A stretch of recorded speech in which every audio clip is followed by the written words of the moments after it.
ஆதியாகமம் 14ஆம் அதிகாரம்.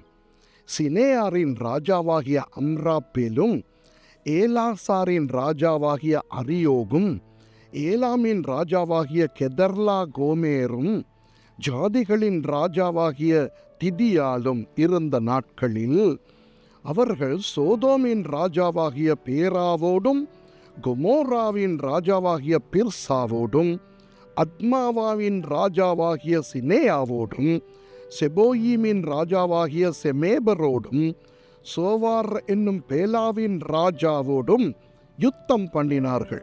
இவர்கள் எல்லாரும் உப்பு கடலாகிய சித்தீம் பள்ளத்தாக்கிலே கூடினார்கள். இவர்கள் 12 வருஷம் கெதர்லா கோமேரை சேவித்து 13ஆம் வருஷத்திலே கலகம் பண்ணினார்கள்.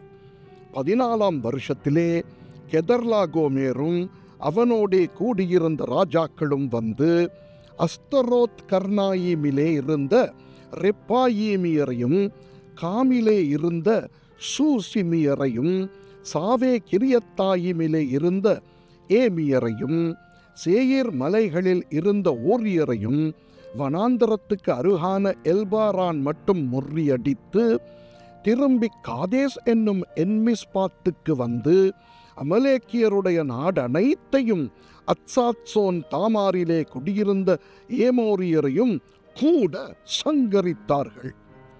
அப்பொழுது சோதோமின் ராஜாவும் கொமோராவின் ராஜாவும் அத்மாவின் ராஜாவும் செபோயீமின் ராஜாவும் சோவார் என்னும் பேலாவின் ராஜாவும் புறப்பட்டு சித்தீம் பள்ளத்தாக்கிலே ஏலாமின் ராஜாவாகிய கெதர்லா கோமேரோடும் ஜாதிகளின் ராஜாவாகிய திதியாலோடும் சினேயாரின் ராஜாவாகிய அம்ராப்பேலோடும் ஏலாசாரின் ராஜாவாகிய அரியோகோடும் யுத்தம் பண்ண புறப்பட்டு அந்த 5 ராஜாக்களோடும் இந்த 4 ராஜாக்களும் யுத்தம் பண்ணினார்கள்.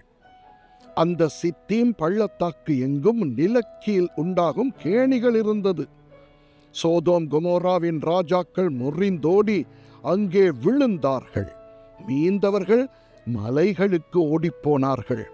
அப்பொழுது அவர்கள் சோதோமிலும் கொமோராவிலும் உள்ள பொருள்கள் எல்லாவற்றையும் போஜன பதார்த்தங்கள் எல்லாவற்றையும் எடுத்துக்கொண்டு போய்விட்டார்கள்.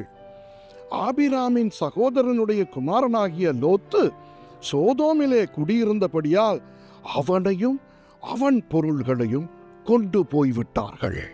தப்பி ஓடின ஒருவன் எபிரேயனாகிய ஆபிராமினிடத்தில் வந்து அதை அறிவித்தான். ஆபிராம் தன்னோடே உடன்படிக்கை செய்திருந்த மனிதராகிய எஸ்கோலுக்கும் ஆனேருக்கும் சகோதரனாகிய மம்ரே என்னும் ஏமோரியனுடைய சமபூமியிலே அப்பொழுது குடியிருந்தான்.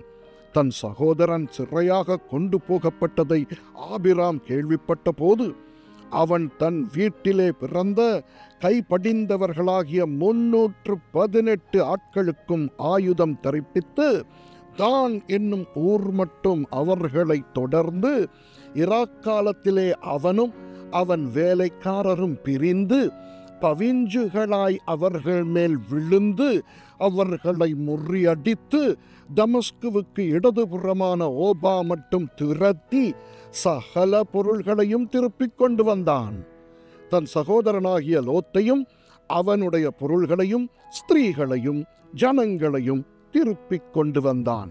அவன் கெதர்லா கோமேரையும் அவனோடிருந்த ராஜாக்களையும் முறியடித்து திரும்பி வருகிற போது சோதோமின் ராஜா புறப்பட்டு ராஜாவின் பள்ளத்தாக்கு என்னும் சாவே பள்ளத்தாக்கு மட்டும் அவனுக்கு எதிர்கொண்டு போனான்.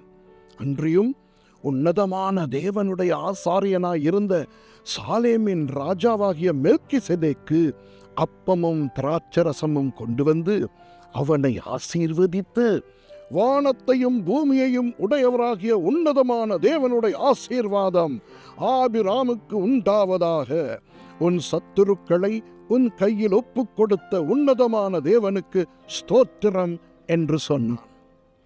இவனுக்கு ஆபிராம் எல்லாவற்றிலும் தசம பாகம் கொடுத்தான். சோதோமின் ராஜா ஆபிராமை நோக்கி, ஜனங்களை எனக்கு தாரும், பொருள்களை நீர் எடுத்துக்கொள்ளும் என்றான். அதற்கு ஆபிராம் சோதோமின் ராஜாவை பார்த்து, ஆபிராமை ஐசுவரியவானாக்கினேன் என்று நீர் சொல்லாதபடிக்கு நான் ஒரு சரட்டையாகிலும் பாதரட்சையின் வாரையாகிலும் உமக்கு உண்டானவைகளில் யாதொன்றையாகிலும் எடுத்து கொள்ளேன் என்று வானத்தையும் பூமியையும் உடையவராகிய உன்னதமான தேவனாகிய கர்த்தருக்கு நேராக என் கையை உயர்த்துகிறேன். வாலிபர் சாப்பிட்டது போக என்னுடனே வந்த ஆனேர், எஸ்கோல், மம்ரே என்னும் புருஷருடைய பங்கு மாத்திரமே வர வேண்டும். இவர்கள் தங்கள் பங்கை எடுத்து கொள்ளட்டும் என்றான். ஆமென்.